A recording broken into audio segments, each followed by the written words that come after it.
बेटा पढ़ना है कार्डियक साइकिल का। हमारे दिल में हमारा जो दिल है उसकी जो हार्ट बीट का एक साइकिल है और उसमें बाकी इवेंट्स भी इन्वॉल्व जो होते हैं उनको हम कार्डियक साइकिल कहते हैं। कार्डियक इस वजह से कह रहे हैं क्योंकि हमारे पास जो दिल है उसके जो मसल्स हैं वो कार्डियक होते हैं। ठीक है, हमारे पास डेफिनेशन में अगर इसे देखें तो this is the period from the beginning of the one heartbeat to the beginning of the next heartbeat. हमारे पास इस तरह से है कि जो कार्डियक साइकिल है वो आएगा जब आपका जो दिल है वो फर्स्ट बीट जो होगी, मतलब इसमें सिस्टोल आएगा और आपके पास डायस्टोल आएगा। सिस्टोल मतलब आपके पास कंट्रैक्शन आएगी, उसके कंट्रैक्शन के और रिलैक्शन के दरमियान में एक भी हार्ट बीट के ख़त्म होने तक और दूसरी के स्टार्ट होने के दरमियान जो यहाँ पे वो आएगा, आपके पास जो साइकिल आएगा, जो दरमियान में जो इंटरवल आएगा उसको हम कार्डियक साइकिल कहते हैं। Similar one complete beat of the heart और हमारे पास जो दिल है उसकी जो कंप्लीट एक बीट और उसकी जो धड़कन है उसको हम क्या कहते हैं, कार्डियक साइकिल कहते हैं। ई cycle initiated by the spontaneous generation of an action potential in the SA node. हमारे पास जो कार्डियक साइकिल है वो खुद ब खुद ही स्टार्ट होगा। स्पॉन्टेनियस का मतलब होता है खुद ब खुद। ठीक है, किस तरह से होगा, by the action potential in the SA node. हमारे पास जो एसए नोड होता है वो हमारे पास मौजूद होता है आपकी जो लेफ़्ट साइड है दिल की, उसके ऊपर पेस ब्रेकर मौजूद होता है, उसके ऊपर यहाँ आपको एसए नोड मिलेंगे। इनका क्या काम होता है, जैसे कि हमारे दिमाग की तरफ से अगर दिल की तरफ कोई भी सिग्नल आएगा तो वो सबसे पहले किसके पास आएगा, ऐसे नोड के पास। The cardiac cycle consist of the period of the relaxation called diastole and the during with the heart fill with the blood. Relaxation का जो पीरियड है उसको हम क्या कहते हैं, उसको हम कहेंगे ये डायस्टोल कहेंगे। इसमें क्या होता है कि दिल जो है वो आपका उसके साथ ब्लड के साथ भर जाता है। The period is flowed by the period of the contraction called systole. और जो कंट्रैक्शन का पीरियड है उसे हम क्या कहते हैं, सिस्टोल कहते हैं। As describe by the Wiggers the cardiac cycle can be divided into 8 stages. और इसको जिसने डिस्कवर किया है उसका नाम क्या था, विगर था। और इसको हम 8 स्टेजेस में क्या करते हैं, फर्दर डिवाइड करते हैं। ठीक है, और हमारे पास जो जो कार्डियक साइकिल है ये कितने मतलब अपनी जो एक बीट मुकम्मल करेगा वो सेकंड क्या होगा, 0.8 सेकंड। ठीक है, सबसे पहले हमारे पास आ गया वेंट्रिकल। हमारे पास जो कार्डियक साइकिल है इसमें आर्टिया भी आती हैं, वेंट्रिकल भी आती हैं। आर्टिया भी रिलैक्स होती हैं, कॉन्ट्रैक्ट होती हैं, वेंट्रिकल भी कॉन्ट्रैक्ट और रिलैक्स होती हैं। सबसे पहले हम वेंट्रिकुलर सिस्टोल के volumetric contraction of the ventricles. हमारे पास आइसो मतलब सेम वॉल्यूम होगा, कंट्रैक्शन का वेंट्रिकल का मतलब सेम वॉल्यूम पर ये क्या होंगे, कॉन्ट्रैक्ट होंगे। मैक्सिमम इजेक्शन फेज आएगा, रिड्यूस इजेक्शन फेज आएगा। ठीक है, इजेक्शन फेज में क्या होगा, आपके पास ये जो पीरियड होगा वो होगा 0.112 सेकंड का। ठीक है बेटा, नेक्स्ट हमारे पास वेंट्रिकल डायस्टोल आ जाएगा। इसमें क्या होगी, हमारे पास रिलैक्शन होगी हार्ट की, जिसमें प्रोटो डायस्टोल आ जाएगा, आइसोवोलेमेट्रिक रिलैक्सेशन आ जाएगी, रैपिड इनफ्लो आ जाएगा, रिड्यूस इनफ्लो, एटिसिस्टोल आ जाएगा। और टोटल जो टाइम इनटेक होगा इसमें वो होगा 0.495। बेटा ये था हमारे पास कार्डियक साइकिल जिसमें हमने पढ़ा कि आपकी जो एक हार्ट बीट है वो कितना टाइम लेती है और उसमें क्या मतलब एक हार्ट बीट में क्या होगा कि आपका जो दिल है वो कॉन्ट्रैक्ट होगा और फिर रिलैक्स होगा। और उसमें जब वो कॉन्ट्रैक्ट होगा तो ये जब रिलैक्स होगा तो उसमें क्या होगा, आपका जो दिल है वो मुकम्मल खून से भर जाएगा। नेक्स्ट आपको जब कार्डियक साइकिल की समझ आएगी तो फिर आपको हार्ट साउंड की भी समझ आ जाएगी, जो कि हार्ट बीट होती है जिसको हम सुनते हैं। और इसको सुनने के लिए आपको स्टेथोस्कोप की ज़रूरत पड़ती है। इंट्रोडक्शन में आ जाए, heart sound are the heard with the help of the stethoscope discovered by the Lennick. Two sounds are normally heard during each cardiac cycle. In some case one may hear or the third or fourth sound. वो कह रहा है कि हमारे पास जो to sound है वो नॉर्मली हम कार्डियक साइकिल के सुन सकते हैं, लेकिन कुछ केसेस में इस तरह होता है कि तीसरी जो चौथी साउंड है उसको सुनने के लिए क्या होता है कि आप ये स्टेथोस्कोप का वो करते हैं। आपके पास जब ये हार्ट बीट स्टार्ट होती है तो जब आपका दिल कॉन्ट्रैक्ट कर रहा होता है उस वक्त आप जस्ट वन हार्ट बीट को क्या करते हैं, सुनते हैं। ठीक है, और ये थर्ड फोर्थ जो हमारे पास सेकंड थर्ड और फोर्थ जो है हार्ट बीट, ये सेकंड जो बीट होती है जो हमारे पास ये रिलैक्सेशन का पीरियड होता है उसमें आपको ये सुनाई देती है। This sounds are the made by the closure of the heart valves and the acceleration and the declaration और the vibration of the valve due to the blood flow in the cardiac chamber. आपके पास जो दिल के cardiac chamber हैं उसमें जब आपका ब्लड फ्लो कर रहा होता है उस वाल्व के दरमियान में से गुजर रहा होता है, ठीक है, तो उसमें और ये क्या किया जाता है, ये सुनाई दी जाती है। ठीक है, इस कंट्रैक्शन रिलैक्सेशन में। ठीक है, द फर्स्ट साउंड है, जो फर्स्ट हार्ट साउंड है The first sound one here is described as LUB love. It's produced just after the one set of the ventricle systole due to the closure of the AV valves. जब आपके AV valves जो है वो अगर close हो जाएंगे तो फिर आप क्या करेंगे, इसकी साउंड को सुनेंगे. This sound peak at the maximum ejection phase of the cardiac cycle. ECG relationship. First heart sound is produced just after the QRS complex of ECG duration 0.15 second.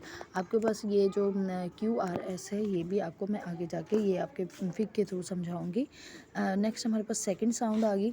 इसमें क्या होगा, the sound is produce by the vibration associated with closure of the semilunar valves आ जाएगा just after the end of the ventricle systole. Ventricle systole के बिल्कुल and होने पर क्या होगा, आपको सेकंड हार्ट साउंड सुनाई देगी. ठीक है बेटा, जो कि मैंने अभी आपको बताया है. इसमें आपके पास क्या आ जाएगा, नेक्स्ट आपके पास मर्मर्स आ जाएंगे. आपके पास बेटा ये जो मर्मर्स हैं ये क्या है, जब आपकी जो अब नॉर्मल हार्ट बीट है जो कि बहुत ही ज़्यादा कभी तेज़ हो गई है कभी लो हो गया, ये जो हमारे पास हार्ट बीट का रेट होता है वो 60 to 100 होता है. अगर आपकी 60 to 75 चल रही है तो वो भी नॉर्मल है. ठीक है. नेक्स्ट अगर आपकी चल रही है मतलब 100 तक अगर पहुंच रही है तो आपकी हार्ट बीट जो है वो नॉर्मल है. अगर आपकी हार्ट बीट 60 से बिलो या 100 से अबव होती है तो उसको हम अब नॉर्मल साउंड कहते हैं, जिसको हम क्या कहते हैं, मर्मर्स कहते हैं. ठीक है. ये था बेटा आपका हार्ट बीट का टॉपिक जो हार्ट साउंड है. नेक्स्ट हमारे पास टॉपिक है इलेक्ट्रो कार्डियोग्राम ECG, जिसको हम ECG का बेटा आपने नाम सुना भी होगा, आपके घरों में किसी ने करवाई भी होगी, जिसमें हम क्या कहते हैं, इलेक्ट्रिकल वेव्स के थ्रू आपकी हार्ट बीट को चेक करते हैं, जिसको हम जो एक मशीन के थ्रू होता है जिसको हम क्या कहते हैं, इलेक्ट्रोकार्डियम मशीन का नाम है, जिसको हम ECG कहते हैं शॉर्ट फॉर्म में. इसका इंट्रोडक्शन पढ़ लेते हैं. Electrocardiography is the technique of the recording the electrical activity of the heart. The recording itself is called the electrocardiogram. The first ECG machine were designed by the Ethiopian. Abnormal ECG is composed of a P wave, QRS complex, जो ऊपर मैंने आपको बताया था QR complex इसमें हम पढ़ेंगे. ठीक है. T wave आ गया. The QR complex is often 3 separate wave, Q wave, R wave, S wave. ठीक है. हमारे पास नेक्स्ट आ जाए यहाँ पे the normal ECG tracing showed deflection और the waves and the iso electric segment. The waves में भी पॉजिटिव और नेगेटिव. ठीक है. हमारे पास ये अगर मैं आपको यहाँ पे दिखाऊँ, ये देखें आपके पास ये जो फिग अगर आपको समझ में आ जाती है, अगर इस फिग को आप समझ जाते हैं तो आपके लिए पेपर अटैम्प्ट करना बहुत आसान होगा, वाइवे के लिए बहुत आसान होगा. आपने देखा होगा कि यहाँ पे एक लाइन जा रही है जिसको हम क्या कहते हैं, ज़ीरो लाइन. ठीक है. तो इस ज़ीरो लाइन को आपने अब ख्याल में रखना है. तो यहाँ पे वो हमें कह रहा है कि इसमें डिफ्लेक्शन आएंगे, पॉजिटिव भी हो सकती है, नेगेटिव. अब अगर तो आपके पास ये जो आपकी ये वेव्स हैं ये लाइन के अबव जा रही हैं, ऊपर की तरफ जा रही हैं, तो वो क्या होंगी, पॉजिटिव होंगी. और अगर नीचे की तरफ बिलो की तरफ जा रही हैं तो क्या होंगी, नेगेटिव होंगी. ठीक है. When depolarization move toward the positive electrode, an upward deflection is produced. When it move toward the negative electrode, a downward deflection record. ठीक है बेटा. इसमें क्या होता है कि आपके दिमाग की तरफ से जो सिग्नल आता है आपके दिल को, तो वो आयंस की सूरत में आता है. ठीक है. अब आयन की सूरत में जब आएगा तो ये जो आपकी जो अब हमारे पास जो सेल है वो इनएक्टिव फॉर्म में मौजूद होता है. एक्टिव फॉर्म में जब उसके अंदर आयन एंटर होंगे, सोडियम आयन एंटर होंगे, तो उसको एक्टिवेट करेंगे. ठीक है. जिसको हम क्या कहते हैं, डीपोलराइजेशन. और अगर वो आपके जो कैल्शियम आयन है वो अगर सोडियम जो आयन है आपके जो सेल में एंटर हुए हैं और अगर आपके सेल से आउट होंगे तो उसको हम कहेंगे रीपोलराइजेशन. ठीक है. वो कह रहे हैं the record show depolarization followed by the repolarization of the different region of the heart. The ECG can be divided into 3 type of the recording which consists of complexes of waves, interval and the segments. ठीक है बेटा. Next हमारे पास आगे P wave. This is caused by the electric potential generated at the artery depolarized prior to the contraction, which mean the P wave show atrial depolarization, जो कि मैंने आपको अभी बताया है. इसमें क्या होगी, आर्टियल डिपोलराइजेशन होगी. जब आपका कॉन्ट्रैक्ट होगा तो इसमें इलेक्ट्रिकल ये पोटेंशियल के थ्रू आपके सेल में क्या होंगे, आयन एंटर होंगे जो कि आर्टियल डिपोलराइजेशन करेंगे. इसका ड्यूरेशन होगा 0.1 सेकेंड और इससे लेस भी हो सकता है. एम्पलीट्यूड 2 मिलीमीटर होगा और इसका वोल्टेज होगा वो 0.1 से 0.3 MV होगा. नेक्स्ट आपके पास आ गया है QR कम्प्लेक्स, जो के ऊपर हमने जिक्र किया था। This is cast by the potential generated when the ventricle depolarize prior to the contraction non में the Q is initially negative deflection follow by the positive deflection और a negative S follow the R. आपके पास क्या होगा कि आपके ये जो बनेंगे वेंट्रिकल डिपोलराइज होगा कंट्रैक्शन पे जाके, ये किसकी वजह से होगा? तो उसने कहा है कि हमारे पास ये जो पोटेंशियल जनरेट होगा, हमारे पास जो वेंट्रिकल होगा एक कंट्रैक्शन की वजह से डिपोलराइज होगा, और हमारे पास जो क्यू है वो क्यू हमारे पास जो वेव है वो ये स्टार्ट में क्या होगी? नेगेटिव होगी, क्योंकि ये ज़ीरो लाइन से बिलो होगी, और ये फॉलो किसे करेगी? आर वेव को, जो कि पॉजिटिव होगी, जो कि ज़ीरो लाइन से अबव होगी।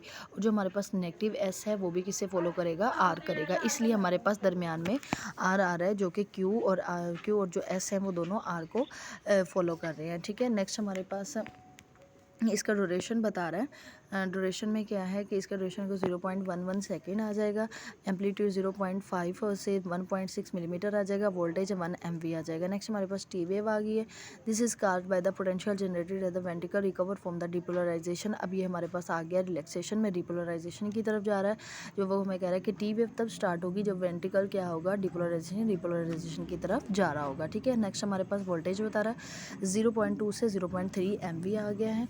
नेक्स्ट हमारे पास है you wave. This is the slight positive deflection seen after the T wave and the preceding the next P wave.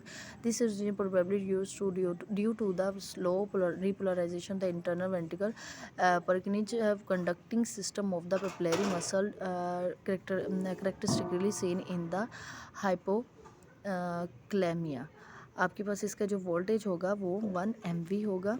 ठीक है, इसमें वो कह रहा है कि इसमें ये आपको हल्का सा आपको पॉजिटिव डिफ्लेक्शन में देखने को मिलेगा टी वेव के बाद यू वेव में। ठीक है, जो उसके बाद जो कि आगे फर्दर प्रोसीड करेगा आपके पास पी वेव में, और इसकी जो रीजन होगी वो ये रिपोलराइजेशन की तरफ होगी।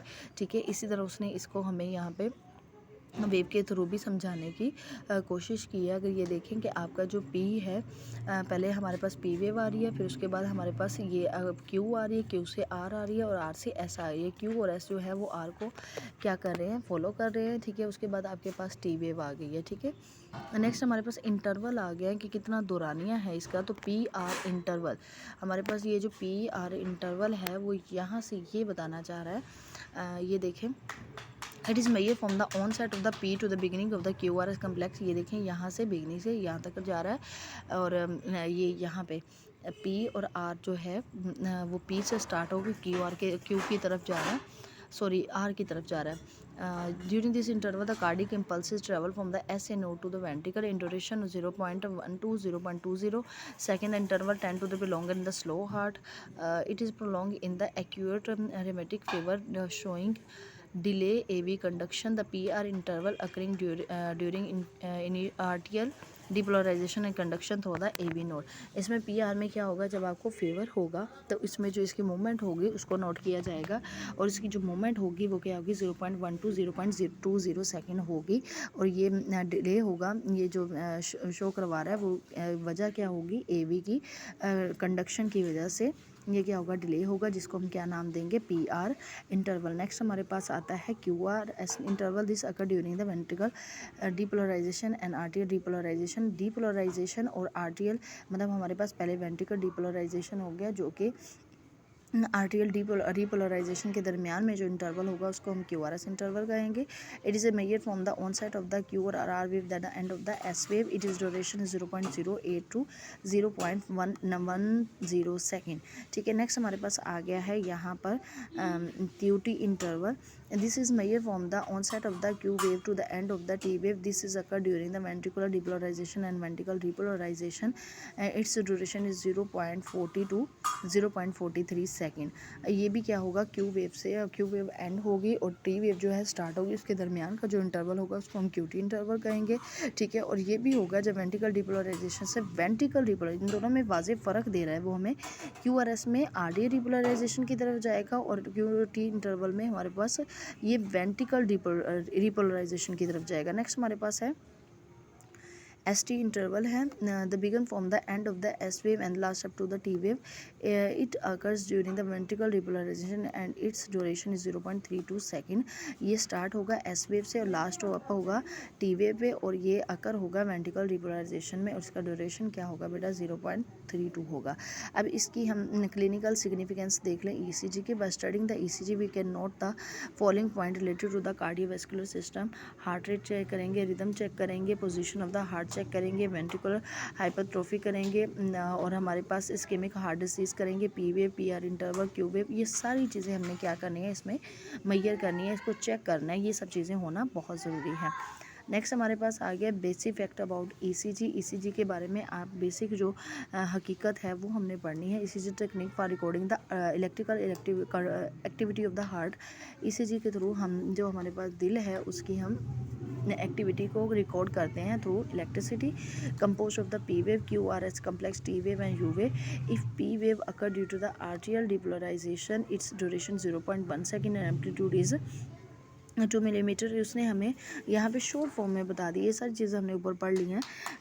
QRS complex due to the ventricle repolarization in इस duration is 0.11 second and the amplitude is 0.5 millimetre and T wave occur due to the ventricle repolarization U wave seen after the T wave and proceed to the next P wave. ठीक है बेटा, ये आपका topic था. यहाँ तक आपने पहले कार्डिक साइकिल पढ़ा. कार्डिक साइकिल में आपने हार्ट वेव को पढ़ा, उसमें हार्ट वेव्स को पढ़ा और उसके बाद फिर आपने हार्ट साउंड को पढ़ा और उसके बाद आपके पास ECG का टॉपिक था. नेक्स्ट हमारा टॉपिक जो है वो है ब्लड प्रेशर का. ठीक है, ब्लड प्रेशर के बारे में भी आपने सुना होगा. ये नॉर्मल लोग बात भी करते हैं इसके बारे में कि मेरा ब्लड प्रेशर हाई हो गया, ब्लड प्रेशर लो हो गया है. तो हमारे पास इसकी एक मेजरमेंट सेट होती है. ब्लड प्रेशर में क्या होता है कि आपका जो ब्लड का फ़्लो है उसका जो प्रेशर है वो बहुत ज़्यादा क्या हो जाता है, हाई हो जाता है. ठीक है, इसमें वो इंट्रोडक्शन जो हाई हो जाता है, लो भी हो जाता है, दोनों चलेंगे. Blood pressure is the pressure exerted by the wood on the wall of the blood vessels. हमारे पास जो ब्लड प्रेशर है वो क्या करता है, अपना जो दबाव है वो बहुत ज़्यादा डालता है किस पर, ब्लड वेसल्स की वाल्व्स पर. ब्लड प्रेशर में be also defined as the arterial blood pressure which is force exerted by the circulating on the wall of the systematic arteries. हमारे पास जो इसकी अगर नॉर्मल हम डेफिनेशन पढ़ें तो हमारे पास जो प्रेशर है वो दबाव से पैदा होता है. किसी भी चीज़ का जो बहुत ज़्यादा अगर अपनी फोर्स लगा रही है तो उससे क्या होगा, प्रेशर बढ़ेगा, तो उसको हम ब्लड प्रेशर का नाम दे देंगे. ठीक है, और ब्लड जो है वो ब्लड वेसल्स के ऊपर क्या करेगा, अपना जोर लगाएगा. इसमें भी दो चीज़ें आएंगे, सिस्टोलिक आएगा और डायस्टोलिक आएगा. This is the maximum pressure exerted by the blood on the wall of the blood vessels and which develop at the peak of the ventricular systole and systolic blood pressure जो है वो हमारे पास होना चाहिए 120 millimetre Hg. हमारे पास जो systolic pressure है वो मैक्सिमम होना चाहिए 120 मिलीमीटर Hg. और ये क्या होगा कि मैक्सिमम प्रेशर होगा जो कि जो ब्लड है वो ब्लड वेसल्स के ऊपर लगाएगा. डायस्टोलिक आ गया हमारे पास प्रेशर. डायस्टोलिक में क्या होगा, अच्छा जी, डायस्टोलिक दिस ये मिनिमम प्रेशर होगा जो कि ब्लड है वो ब्लड वेसल्स के ऊपर लगाएगा. और इसका प्रेशर कितना होना चाहिए, 80 mm Hg होना चाहिए. आपने देखा होगा जब हम ब्लड प्रेशर मेजर करने जाते हैं तो हमारा जो प्रेशर होता है एक 120/80 होता है, 120/80 होता है. तो फिर चेक किया जाता है और नॉर्मल रेट बता दिया जाता है. ठीक है, वो भी हमारे पास एक मशीन होती है जिसके थ्रू हम ब्लड प्रेशर को चेक करते हैं. Measurement of the blood pressure is measure clinically with the sphygmomanometer which is either of the mercury और द एंड्रॉयड टाइप. हमारे पास जो ब्लड प्रेशर है वो क्लिनिकली चेक किया जाता है साइको मैनोमीटर के साथ. और इसमें क्या होगा, मर्करी होगा, एंड्रॉयड टाइप होगी. Advise the patient for rest at least 15 to 20 minute. The patient should be in the sitting और the lying position. These are 2 method of the taking blood pressure. जब ब्लड प्रेशर चेक किया जाता है तो patient को क्या की जाती है, एडवाइस की जाती है या तो वो सुकून से बैठ जाए या लेट जाए. कितने के लिए, टाइम के लिए 15 से 20 मिनट के लिए. उसके बाद उसका क्या किया जाता है, प्रेशर को चेक किया जाता है. ठीक है, पॉपुलेटरी मेथड है और एस्कुलेटरी मेथड है. इसमें हमारे पास फिजियोलॉजिकल हमने वेरिएशन पढ़नी है ब्लड में प्रेशर के ज़रिए. ड्यूनल वेरिएशन है. Blood pressure is lowest early in the morning and highest in the afternoon. हमारे पास जो ब्लड प्रेशर है वो क्या होता है, लोएस्ट होता है किसमें, मॉर्निंग में, और हाईएस्ट क्या होता है आफ्टरनून में। अगर आपने बेटा देखा हो कि हमारे पास जो दो चीज़ें होती हैं, एक टेम्परेचर होता है, एक प्रेशर होता है, ये दोनों ये है एंटी हैं कि अगर टेम्परेचर ज़्यादा होगा तो आपका ब्लड प्रेशर क्या होगा, वो सॉरी ब्लड प्रेशर नहीं, सिंपल प्रेशर जो होगा वो लो होगा, और अगर प्रेशर ज़्यादा होगा तो टेम्परेचर ऑटोमेटिकली क्या हो जाएगा, लो हो जाएगा। ठीक है, तो इसमें क्या होगा कि सुबह के वक्त क्या होता है कि आप में एनर्जी का लेवल बहुत ज़्यादा होता है, उसको हम टेम्परेचर मतलब एनर्जी को हम टेम्परेचर के साथ मेजर करते हैं, तो क्या होगा इस वजह से आपका जो ब्लड प्रेशर लेवल जो होता है वो लो होता है, और आफ्टरनून के बाद क्या होता है आपका जो टेम्परेचर है वो एनर्जी लेवल जो है वो डाउन होना शुरू होता है, और आपका प्रेशर जो है वो बढ़ना शुरू हो जाता है। ठीक है, नेक्स्ट हमारे पास एज आ गई है कि एज लिमिट क्या होती है ब्लड प्रेशर के लिए। Pressure rises with the age, the systolic blood pressure at the different ages. Infancy मतलब बच्चों में क्या होगा 80 to 90 mg होगा, और चाइल्डहुड में 90 to 110 होगा, और उसके बाद हमारे पास एडल्ट में 110 to 120, और एडल्ट हमारे पास 140 to 150 होना चाहिए, एज के अकॉर्डिंग ब्लड प्रेशर होना चाहिए। अब नेक्स्ट हमारे पास सेक्स में है, इसमें क्या होगा कि हमारे पास मेल और फीमेल में भी डिफरेंस पाया जाता है, और इन डिफरेंट सिचुएशंस में भी पाया जाता है कि ब्लड प्रेशर इतना होना चाहिए, नॉर्मल होना चाहिए।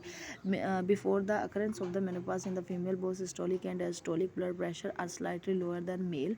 हमारे पास क्या होता है कि मेनोपॉज एक ये मेंस्ट्रुएशन का एक साइकिल होता है, तो मेंस्ट्रुएशन का जो एक साइकिल होता है कि एज के अकॉर्डिंग वो मुकम्मल चलता है। जब मेनोपॉज आता है फीमेल्स में तो उसमें सिस्टोलिक और डायस्टोलिक जो है वो क्या होना, तो मेनोपॉज से पहले क्या होना चाहिए, सिस्टोलिक और डायस्टोलिक जो उसका ब्लड प्रेशर है वो क्या होना चाहिए, मेल से क्या होता है, कम होता है।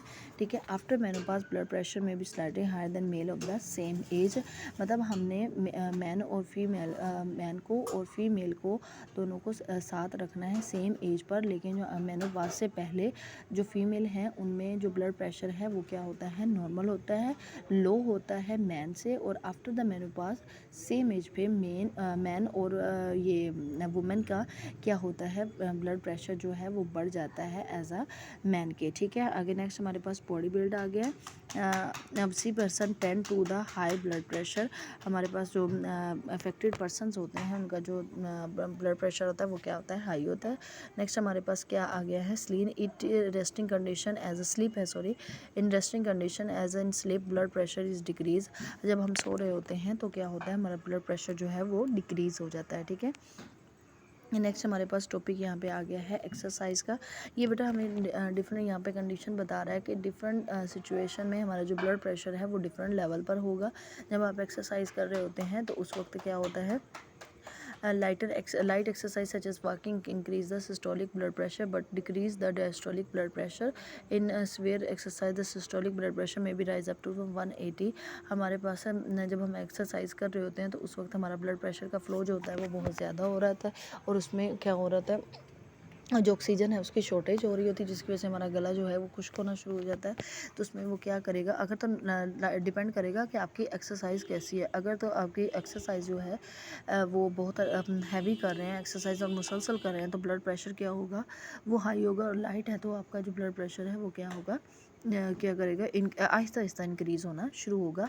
लेकिन अगर आप लाइट एक्सरसाइज कर रहे हैं तो सिस्टोलिक जो 120 वाला हमारा है हमारे पास ब्लड प्रेशर वो इंक्रीज़ हो जाएगा, लेकिन डायस्टोलिक जो है वो डिक्रीज़ हो जाएगा। लेकिन आप बहुत ज़्यादा कर रहे हैं तो उसमें क्या होगा, जो सिस्टोलिक ब्लड प्रेशर है वो राइज अप हो जाएगा, मतलब बढ़ जाएगा, 180 mg तक चल जाएगा। पोस्चर है मतलब अगर सिंगल आप खड़े हैं तो इसमें क्या होगा, आपका सिस्टोलिक और डायस्टोलिक ब्लड प्रेशर जो है वो भी दोनों इंक्रीज़ करेगा।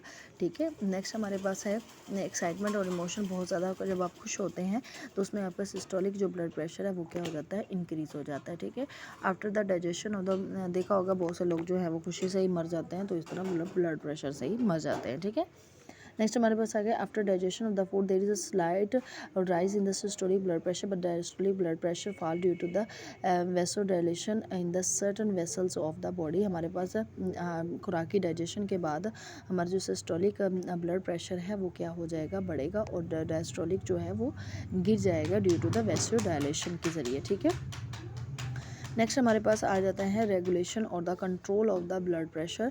The following factor regulate the blood pressure as we know that the blood pressure cardiac output multiply peripheral resistance and the cardiac output stroke volume और द हार्ट रेट।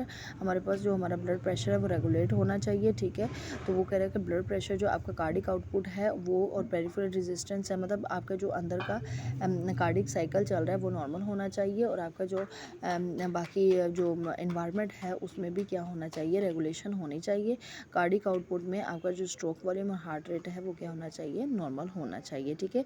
नेक्स्ट वो हमें बता रहा है कि कौन कौन से फैक्टर जो हैं वो हार्ट रेट को क्या करते हैं, इफेक्ट करते हैं, जिसमें हार्मोन्स हो गया, ये फिटनेस लेवल्स आ गए, एज आ गई, ऑटोनॉमिक इनर्वेशन आ गया, और उसके बाद factor effecting the stroke volume, heart size आ गया, फिटनेस वेसल्स आ गया, जेंडर कॉन्ट्रेक्टिलिटी आ गया, हमारे पास ड्यूरेशन ऑफ कॉन्ट्रैक्शन आ गया, प्री लोड आ गया और आफ्टर लोड आ गया, ठीक है। इस तरह से ये चीज़ें क्या होंगी, इसमें इन्वॉल्व होंगी। ये हमारे पास कुछ उसने नॉर्मल ब्लड प्रेशर भी दिए हैं इसमें, जिसमें हाइपर टेंशन में बताया कि आपका सिस्टोलिक जो रेट है वो 120 से कहाँ चला जाता है, 139 तक चला जाता है, और डिस्टोलिक जो है 80 से 89 पहुंच जाता है।